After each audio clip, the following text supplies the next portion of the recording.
On May 16, 2025, a glimmer of hope emerged from the war-torn landscape of the Russia-Ukraine conflict. Representatives from both nations met in Istanbul for face-to-face peace talks. These were the first direct negotiations since the previous year. The meeting, lasting under 2 hours, yielded a significant agreement. Both sides agreed to a prisoner exchange. This exchange would involve 1,000 prisoners from each side. This development, while positive, was tempered by the stark realities of the ongoing conflict. Ukraine, seeking a reprieve from the relentless violence, proposed a 30-day ceasefire. This proposal, however, was swiftly rejected by the Russian delegation.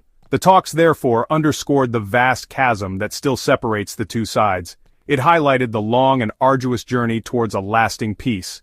Despite the lack of a ceasefire agreement, the prisoner swap offered a rare beacon of hope.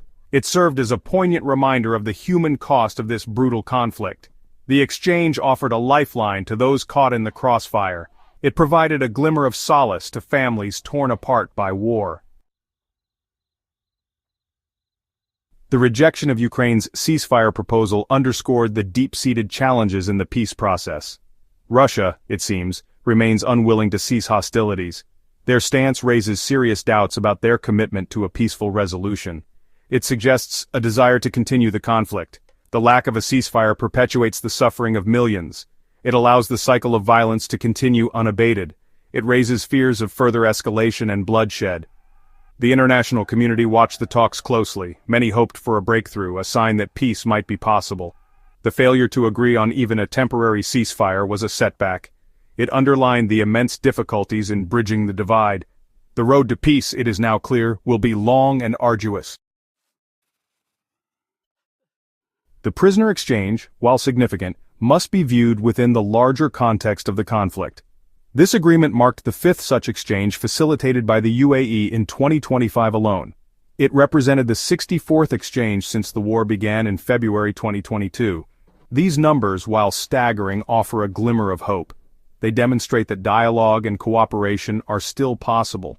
However, the shadow of captivity still looms large. Despite previous exchanges, thousands remain imprisoned. Reports suggest that Russia continues to hold over 16,000 Ukrainian civilians captive. This figure doesn't even include prisoners of war. Furthermore, the recent execution of 3 unarmed Ukrainian prisoners of war near Novopil cast a dark shadow over the peace process.